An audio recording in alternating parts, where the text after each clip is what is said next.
Okay, just so you all know, I will be recording our conversation just because some folks have already reached out that they're sick or can't make it.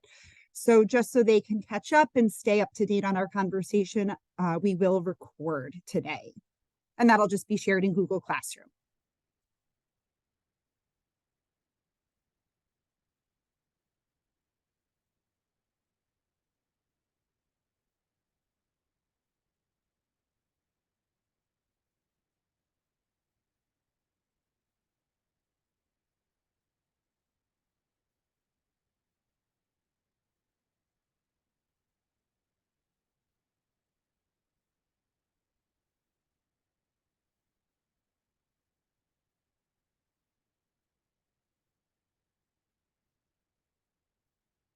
Okay, we are going to go ahead and get started. So, just like all of our meetings, we're going to start off with an inclusion activity. Today, we are doing What's Your Weather? So, pick between the four pictures. We've got our rainbow, our sunny sky, our rainy Binghamton day, or some wind. What matches your internal weather for the day? We're going to do a quick share out in breakout rooms. I'll open up breakout rooms for 3 minutes and then we'll come back together.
Hi, Tracy. Welcome to our book club.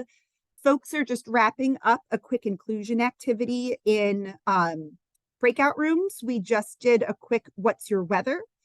So if you want to chat with me, you're welcome to. If not, we can just hang out and wait another minute or two for breakout rooms to close. Yeah, no, that's fine. I just getting into a meeting at 3:30 when the kids don't even leave our hallways till 3:28 is a little difficult. Yeah. Well, I appreciate you being here, Tracy. Thanks.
Okay, welcome back. I think we've got everyone back now.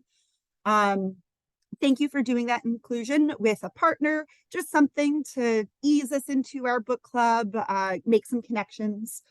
So the next thing we're going to do is some level setting about what you're hoping to actually get from this book club. You signed up for it, you know a little bit about Triple E, but what are your personal goals? So we're going to set this up just in two breakout rooms. So it'll be two smaller groups. And we're just going to have some brief conversation about what you're looking for, what you want to get out of this. And after that breakout room, I'm going to have you put one thing in the chat. So individually, have one item prepared. What do you want to get out of this book club? Give me 1 second to recreate rooms. And I'm going to set them up for a 6-minute conversation. And when we come back, you will have one item to put in the chat.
Welcome back.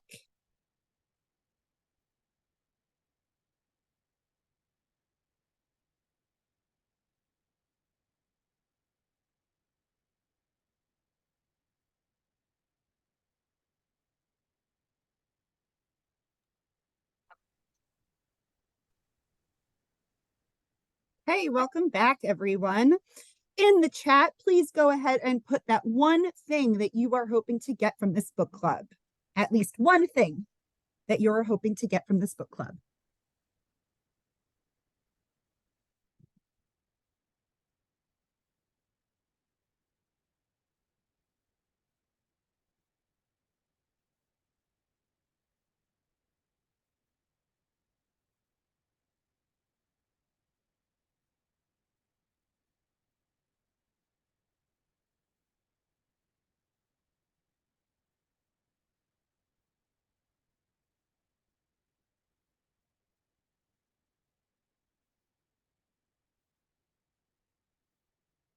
Excellent. I love to see the details about how you're hoping to apply the Triple E to your work.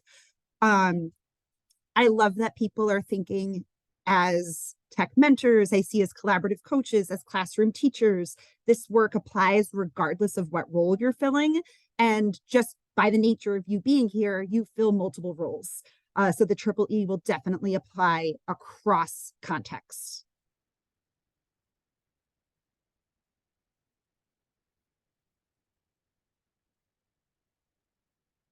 Excellent. Okay. Great things for me to think about as I plan our upcoming book study meetings. This first one, I just kind of went off of, my experience with the Triple E and my experience with the books, but I do plan on tailoring this to the group's needs as the group evolves. So with that being said, we do have some norms and working agreements that we'll stick to. Just like in our Tech Mentor meetings, we have our norms of collaboration. So keep these in mind, what you want to focus on, what is going to best serve our group. For me today, I am going to presume positive intentions. That's one of my favorites to go to.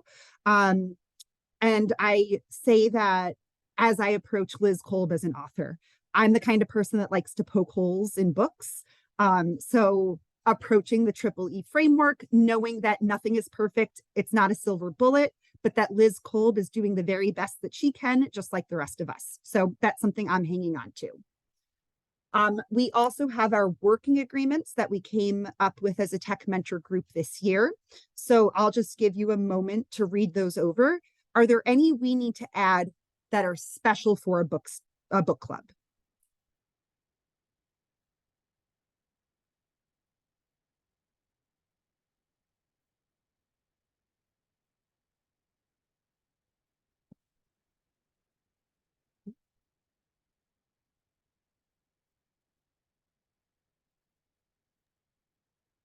I'd say, Liz, maybe just making sure that we come prepared to book club, that we've, read the parts that we were supposed to have read, kind of thing. I like it. That's a good one to add.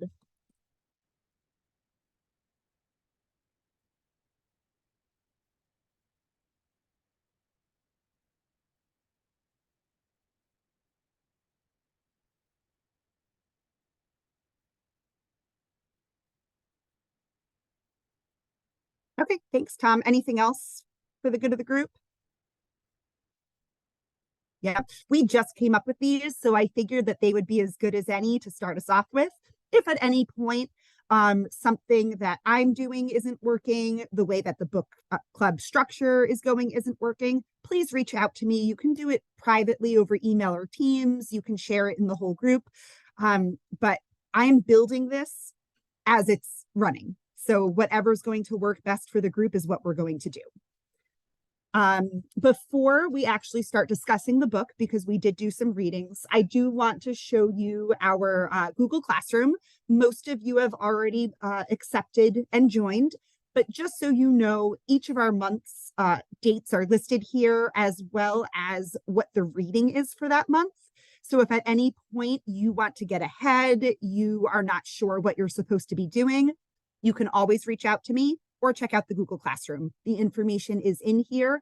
And as I build the slide decks, I will also add slide decks and Zoom recordings for people that had to miss their meetings. So just so you know that some of the logistics, the management of what will be happening behind the scenes. So with that being said, logistics out of the way, I'm just open. I do have some questions prepared, but I wanted to just open it up to a general discussion. We've read the introduction and chapter 1. So what points came up that you wanted to discuss?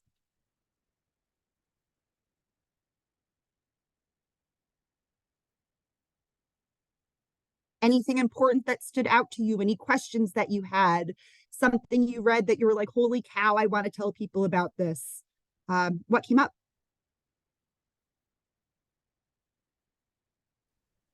I'll start. Or no, is it okay? I don't know. I sent Nicole Yes. on mute. Okay. So there was a part in it was in the introduction actually, though, about like where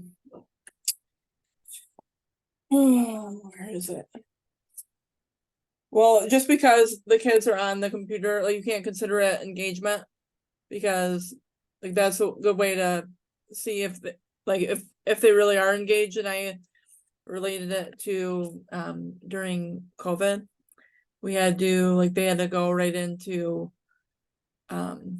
remote teaching. Like I'm talking about right in that March. And a lot of the kids were just going on things, but they were going on Prodigy, and I was getting upset because that's not a good way to use their time to tell if they are engaged.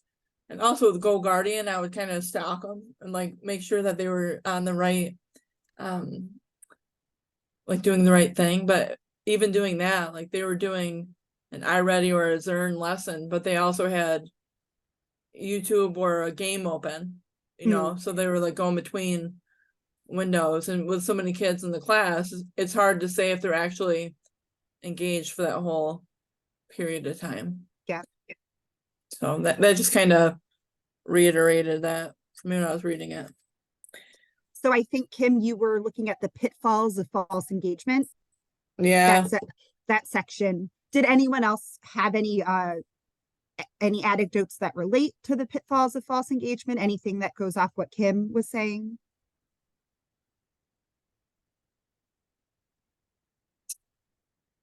No, we got quite a bunch over here, guys. No, Yeah, we're gonna be chat in. It's a book study. I mean, it kind of all came back to, it was kind of repeated throughout the whole thing, was quality over quantity. You having them do so much stuff on the Chromebook every single day, you need to be mindful of what you're using it for. And when I'm trying to do my classroom, there's millions of different things I could do with them, but I try to limit how many platforms we're actually using in my class so that they know how to use those set 5 things. So I really try to keep it simple that way. And so I kind of liked, that was reinforcing that for me, that yeah, that's a good plan to do. You don't need to use every single tool that's out there. You can just choose your top ones that you want to use that school year and teach them how to use those tools appropriately. And then they can use them appropriately to learn from them. So that's where I kind of. Something in the first chapter under it's page 13, so under engagement, how they talk about that active learning occurs when children's are minds on, which I kind of liked that term, right? Minds on, and it's about thinking, reflecting, and effortful mental activity. And I made a connection right to the learning cycle. We're very familiar with teachers of the learning cycle and how they should be doing those things, but are they doing that with the technology that we're having them use, right? So it was a reflection on my aspect of, am I allowing students to reflect on the programs or the platforms or how we used it or how they used it? I do a lot of reflecting in other areas of my classroom, but giving them the space and the time to say, hey, this is how I feel, this is what would be better, right? Whatever it may be, to reflect on that.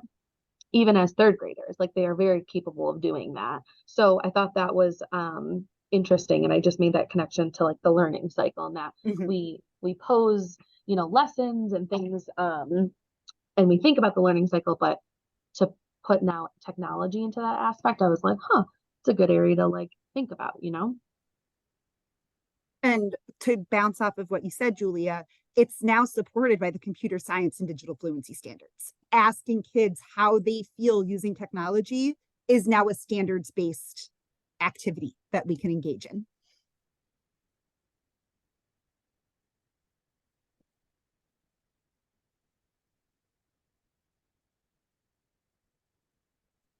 So with engagement in mind, because that's where our conversation's taking us,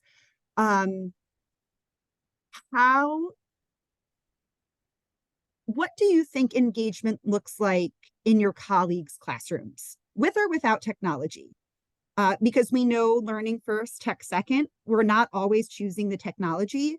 But what's the current status of engagement? If you had to I like brought this up. put a Yeah. I brought this up in the little breakout room. Like if you walk by a classroom and all the kids are on the Chromebooks and the teacher's like in the corner or whatever. Like I get a bad feeling about that for some reason because and then this whole chapter is like increased engagement doesn't always increase performance. And like me as a person, I hate wasting time. So like in my classroom, they are moving and grooving and like no slow pokes, like pep in your step, let's go. And so now I'm thinking about how do I shift a little bit towards them on a Chromebook interacting versus them interacting with me really loud and really annoying. Like if you go by my classroom, you probably think I'm a terrible teacher. Everyone is pretty much moving and doing something that you can like see. But on Chromebooks, I would worry that like, what are they really getting that day? Like, and you can't know. But then you read this amazing chapter, and I wrote down all this stuff that makes me want to change and trust, but maybe by the end of the book, I'll trust more. But they're second graders. I don't know. How higher level are they going without a bro on their side and me on their side? And how do I get, I don't know, confidence? So one thing that I will say, going off of what you said, Stacy, no, you made some excellent points, especially talking about your own teaching styles and how your kids learn. It might not be like a one-to-one match with the Triple E framework all the time. So with that in mind, I like to help people focus on their first next step. We have a whole year to talk about this book, so don't feel like I have to go and implement things right now. Take a breather. We have time. We're not gonna, moving a ship takes more than just a, there are not enough people rowing the boat. Okay. I'm tired. Yeah, well, I hate to use PLC terminology, but we are the guiding coalition for this work. Yes. I'll follow you. Yeah. If you're not following Liz Kolb, follow Liz Wood. But again, we're going first next step. We're not going to change our practice overnight. That's not how that works. And we're not going to change our colleagues overnight. It's going to take time, which is why we're taking time to do this book study. So it's okay if you're feeling stressed out. I'm never going to tell you it's wrong to feel how you're feeling. But we have time. So a little sigh of relief, perhaps. I'm going to take a deep breath and mute myself. And I think too, something that I was reflecting on, like I made a comment, let's see. Sorry, I've been flipping my pages, but essentially like, so we went 1-to-1 as a district, right? Mhm. And that was amazing. And in the start of that, we had boot camp and it was over the summer and it was a couple of days long, right? And teachers could sign up and get comfortable with it. But after the 1-to-1, like what are we offering in regards to choosing the best platform? And in regards to what PD have we given our teachers or ourselves access to in regards to thinking about this, right? This is the new, like, the pendulum is swinging. It's not just about getting technology into kids' hands. It's like, how are we using it? And why are we using it? And is it working, right? And so I think to give, like, Stacy, yourself, like, like, reassure that you're doing it's okay, and to give yourself some grace. It's going to take a long time, right? Because here we are sitting at a book study, and that's going to help us as teachers, but also technology mentors, or, this guiding coalition. So it's going to take time, but that is our next step, right? And so we shouldn't be expecting teachers to be experts in this. We shouldn't be expecting ourselves either. So I am very similar, Stacy, and I'm like, okay, yeah, like, what am I going to do to change? But the fact that we're thinking about it is so powerful, and we're reflecting is so powerful too. So one of the comments I made is, our technology PD is optional, right? As our district, it's not something that is expected or mandated. So what are we going to do as technology instructors, as a district, as the people that represent, to make sure our staff are getting this knowledge, right? And it's going to have to come from a little bit higher up, but it's a shift, just like everything, right? Right now, the shift is like just being 2D compliant, like baby steps, right? But it's just what are we giving our teachers access to? And it's just going to take time. But being role models in this, I think, will be huge. And like, oh, that's something to consider. So those were 2 notes that I made. Like, how are we as a district going to make sure teachers are hearing this? And it's not something that's like, just, oh, if you went to that PD, you got it. But if you didn't, you're out, right? And what can we do to be like, the leaders in this?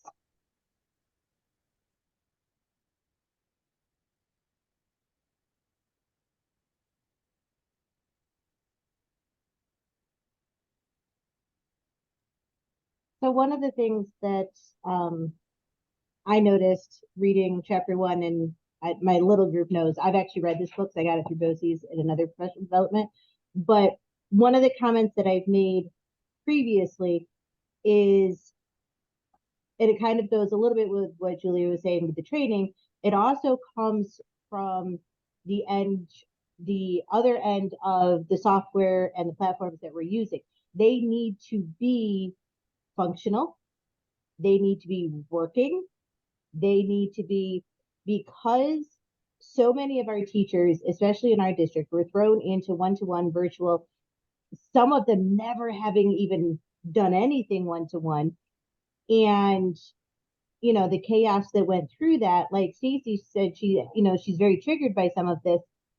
When we ask them to use Canva, Padlet, GimKit, and I'm only taking middle school, and I apologize for elementary, iReady, Reflex Math, and there are problems, School Tool, for heaven's sakes, and there are problems, teachers automatically go, this is why I don't use it. This is why I'm not integrating with this. This is why. And that frustration level then shows to the kids. And to be very honest, our kids all have these. Our kids all know how to do the, get onto social media, but that's as far as they know. You give them a Chromebook and you say, go search up this topic. They have no idea how to go into Google. They have no idea how to use a website that is not a social media based platform. My daughter's 17 and I'm like, hey, go onto this restaurant and find out, find this information. And she gets on the website and she's like, I don't even know what to do. I don't even know where to go. So when we're dealing with engagement, one of the biggest reflections that my students have is, what was the purpose? And these are 7th grade and 8th grade students, and we reflect on everything. They have surveys out the wazoo. Every Friday, they have a survey about the processes in our class and things like that. So things like Nearpod and Pear Deck, as it's come to 7th grade, they don't care for them. They're like, I don't understand. I can play this in a game. I can watch this in an Edpuzzle. You can give me the notes and I have it so much better. There's too many fluctuations in it. It doesn't sync. We can't do Edpuzzle live anymore. All of those types of things. So that's something I think we also need to talk about, especially when we're talking with chapter 1 with the technology integration and then moving into the current frameworks. All right. And especially when we start talking about triple E framework, we've got to have things that are functioning. And if they're not, we've got to pull them off the table. That's just. Mhm. And I'm optimistic now that we have Alex in place who will be dealing with a lot of those things. I know that part of Alex's goal is to do a better job vetting those platforms and cutting out some of the redundancy. And as we read more about the Triple E framework, there is more information about how to vet apps. So we'll get there. I'm very excited about that. And I'm also very excited that we now have Alex to help us right some of those wrongs, because you're right, Tracy. We've got too many platforms out there. They don't consistently work, and we're not going to get teacher buy-in without that. Did you have something to add, Stacy? I saw you unmuted. I just hate being muted, probably because I was remote for a year and I want to hear if people are laughing and I can't hear you guys and I hate it. Yeah, so I said to Tracy in the breakout room, like, I was remote for a year and that's why I probably, took the tech job, because I was like, I would love to teach teachers how to use this tech that I had to do and had to learn. Like, so I'll teach other people how to do it. But now I'm in second grade, and so a lot that I wrote down was that students need like higher order thinking skills, like real world problem solving and deep learning and all this awesome stuff. And I teach second grade, and there's some that are so behind this year that they cry at even the thought of certain tasks. So I'm really trying to make them stop crying most of the day, and asking them to log in is a lot of crying. And so I started doing it in November. Like, I didn't touch it in September, didn't touch it in October, but twice this month we've already gotten those Chromebooks out. But you know what? It's really asking for it sometimes. So I want to hear more from like middle school and hear what they like and what they don't like, because I'm not going to get them into that, Tracy, if they end up hating it anyway. Did I start yelling? I'll mute myself. I think that's part of all of this too, is that if by really evaluating and, thinking about the outcomes first and then see, is it engaging? Is the technology actually helping? If the kids find that they're learning, then they're going to want to keep using the things that are helping them learn. So if they're being successful, then I don't think they end up getting to 7th grade and hating Nearpod or hating trying new things if they've been successful with them in the past. It's when they've had the bad experiences, like if it's not functioning, if it's not working, or if it's just not effective, then they're not going to want to do it more, because then they're just beating a dead horse at that point. The reflections that I've seen when it comes to students telling me what they like and they don't like, they can't say I like it or don't like it. They have to say this helps me learn because, or this doesn't help me learn because, and they get very good at expressing That's amazing. Yeah, my 7th graders are still learning that, but like my 8th graders now, they can tell you exactly. And they're like, their thing with Nearpod and Pear Deck, they said it was great a while ago, a couple of years ago, but now it's too slow for them. There is not enough of what they need to learn the material in the application of how teachers are using it currently. And so that's where they are, because they're like, I'd rather have an Edpuzzle, do some doodle notes, get engaged, do an online simulation, all of those types of things rather than go through that. Whereas they liked it, earlier, but now it just doesn't serve them now. So that's great. So they want to check a box. They don't want to sit and talk about critically the whole chapter 1 stuff I wrote down. Oh, shoot. Can't wait to read chapter 2 though, guys. Very excited. Thinking I'm mute again. So that leads me to one of the questions I came up with actually, around application of use. So the chapter covers that skill and drill is ineffective, right? We know this. But but how are we already teaching those higher order cognitive thinking skills like inquiry, hypothesis, analysis, reflective thinking practice with or without technology? Is this already happening in your colleagues' classrooms? Are they working on these skills? Or is this going to rock their world too? Like, hey, you should be teaching analysis. What's going on in your buildings? What are you seeing?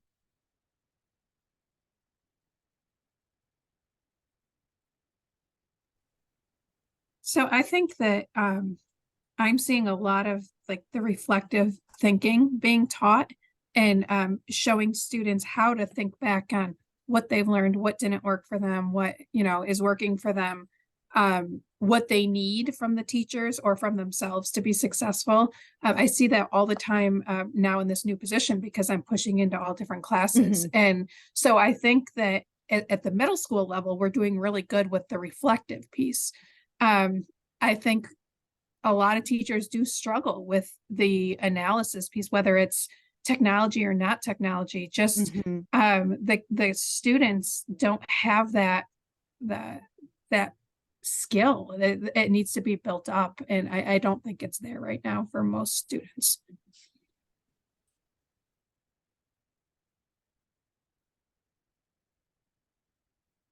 Thanks for sharing, Nicole. So you're seeing a little bit of a split between these cognitive thinking skills. How about in the rest of your buildings with the rest of your colleagues? We're doing more like inquiry and hypothesis with the science curriculum because of the 5th grade science test. So that's amped up a little bit with that. And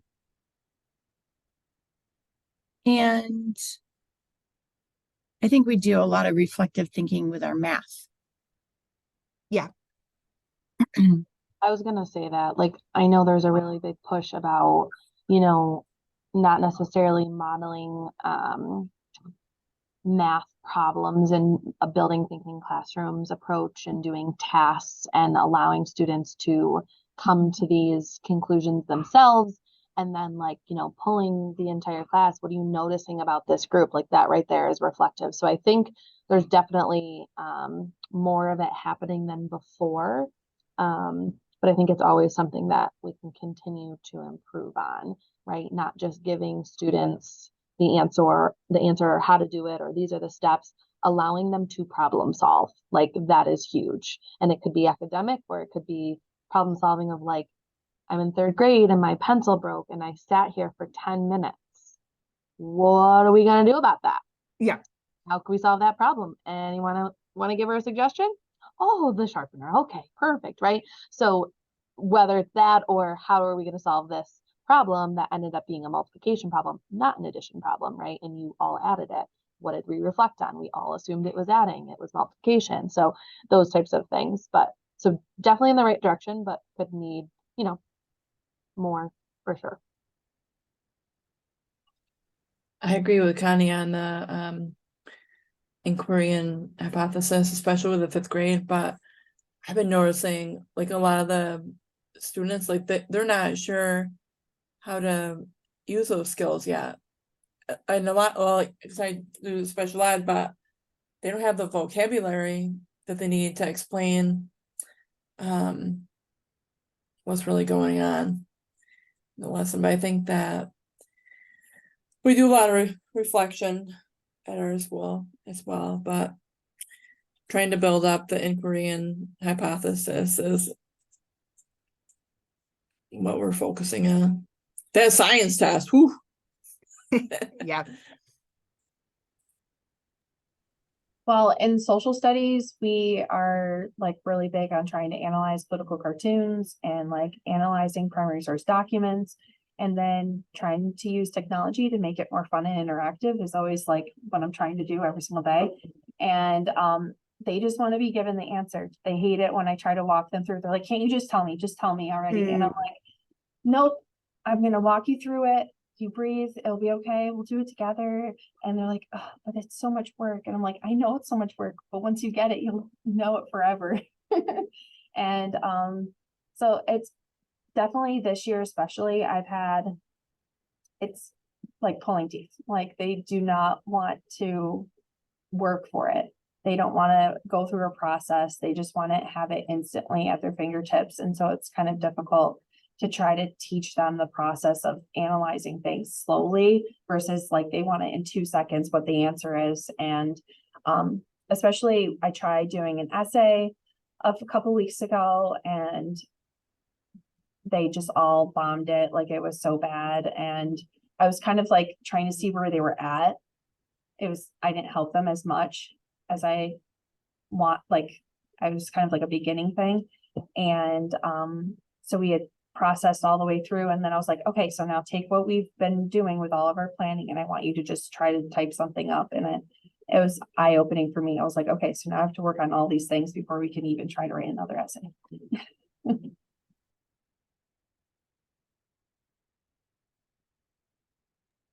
But did anybody cry? So you're winning.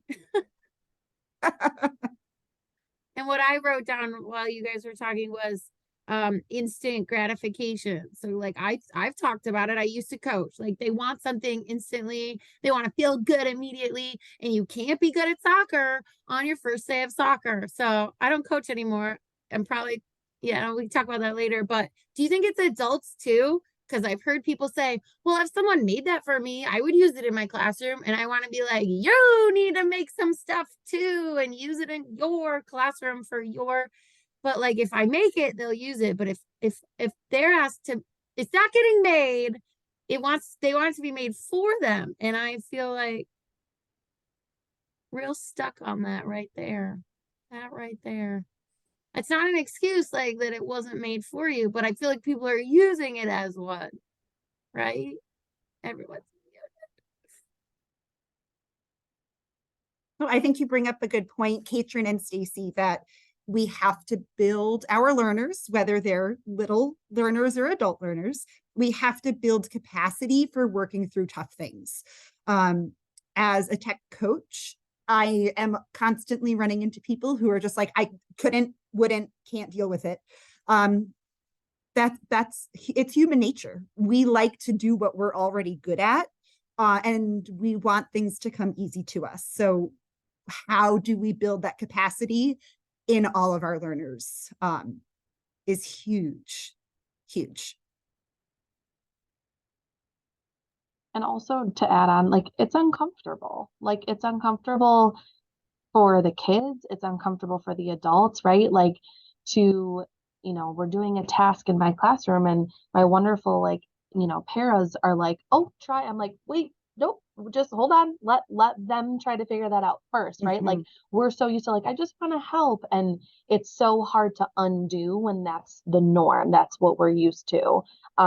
And that's for children and adult learners. Like it's uncomfortable for change and to think about things differently. So it takes time. We should get t-shirts that say, get comfortable with being uncomfortable. I love it. Like, put that on a bumper sticker. With a cat be made of somewhere burlap also. too, just to emphasize the point. Oh, it's gonna be made of very Just uncomfortable wool. material. Yeah, just unwashed wool. Oh, We're on to something. so with all of that in mind, do you have any ideas for how, and I'm not asking you to commit to anything, so bear with me, Stacy, but are there any bits and pieces that you are already considering bringing into your sessions? And again, no commitments, but is there anything that you're like, oh yeah, that's a good idea, I want to remember that?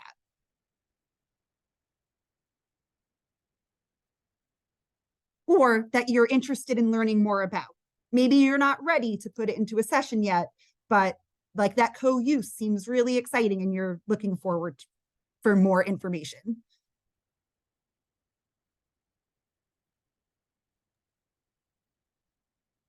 I think for me, the one big thing that I wrote down was that I want people to be engaged with the content and not the tool.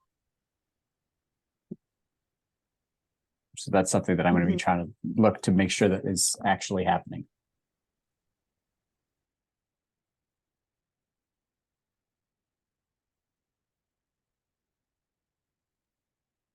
think I'm gonna focus to begin with on that background knowledge, like building on their background knowledge. I forget about that sometimes when we're teaching, like, adding and subtracting fractions, like first assess what they already know. I think I Right. forget to do that because it will scare the hell out of me. When I realized that I thought they knew that, but they didn't.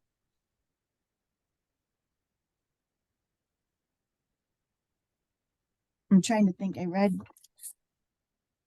we like focusing on the chapter takeaways about? I'm sorry, I'm chiming in late because I was at the thinking classroom book study till 4 o'clock. Too many book studies. It Uh, is, but they're kind of overlapping. It's a little bit nice.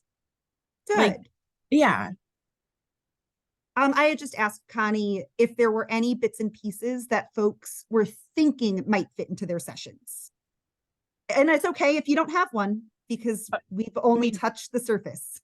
Tech training sessions, is that what you're talking about? Yes. Oh, If I there's thought we were talking- anything that like is standing out to you.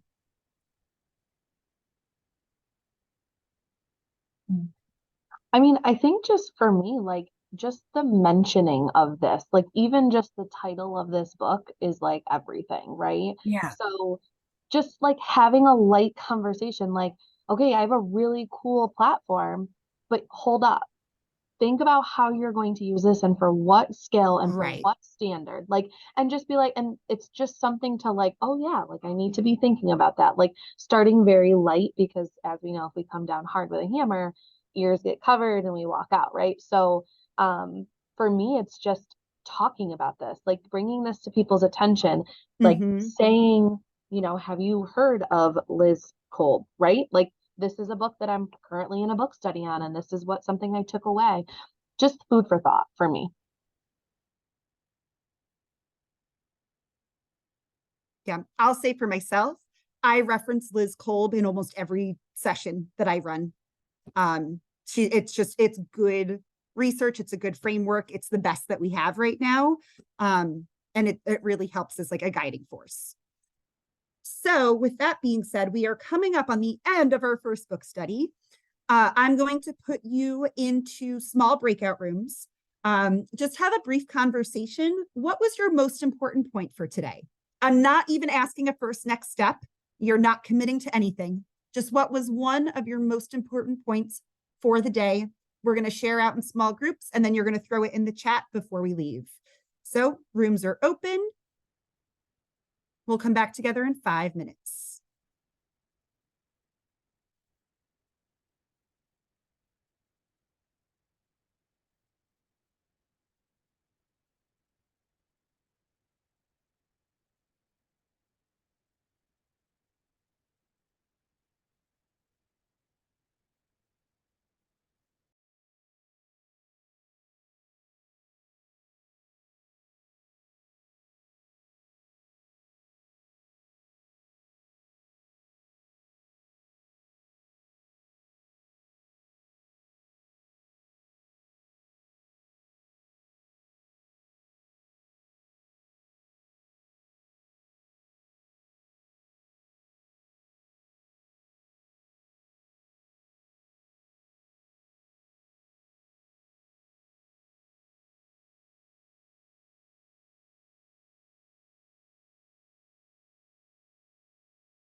Oh, so Nicole, you're going to hear our pitch for the book study on Friday. We're pitching this to the collaborative coaches at our meeting. So you're going to hear our little song and dance, but you do not have to join twice. Excellent.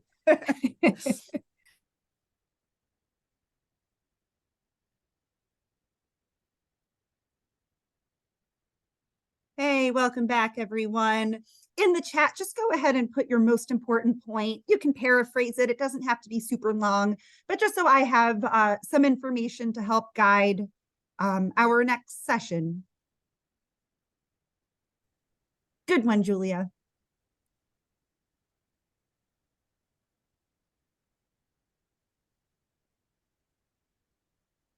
Just go ahead and drop your most important point for the day.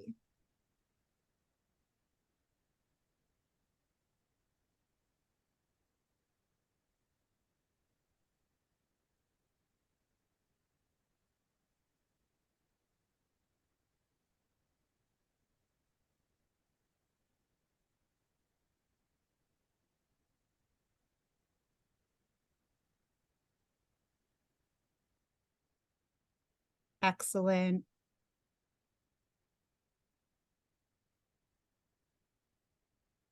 Excellent. Thanks, everyone. You all rock. I can't tell you how much I appreciate working with the group of you. I was so excited to come to this book club today. You rock. It's great thinking with you. I'm excited for our December meeting. It'll be December 11th at 3:30. We are going to do like a little bit of a funky book club where we're going to read both books at once. We partnered up chapters that made sense to go together so we could have conversations about the content and not like, well, we're reading the blue book, then we're reading, nope, content. So for the December meeting, blue book chapter 2, green book chapter 1, and that's also in our Google Classroom. So thank you all for the wonderful conversation today. This recording will be on our Google Classroom probably tomorrow for our folks who are absent. So that's it. Have a great night, everyone, and see you in December. Thanks, Liz. Thank you. Thanks Thank for you. being Good here. night. Thank you. Thank you. Thanks, Bye. everybody. See ya. Liz. Liz, Yes, Connie. I only get a half hour because I was in the other one for the hour. Yes, gotcha. Okay. I just wanted to mention that. Thanks for being an honest goober. Yes, thank you. All right. Have a great night. Okay, bye, Connie. Bye.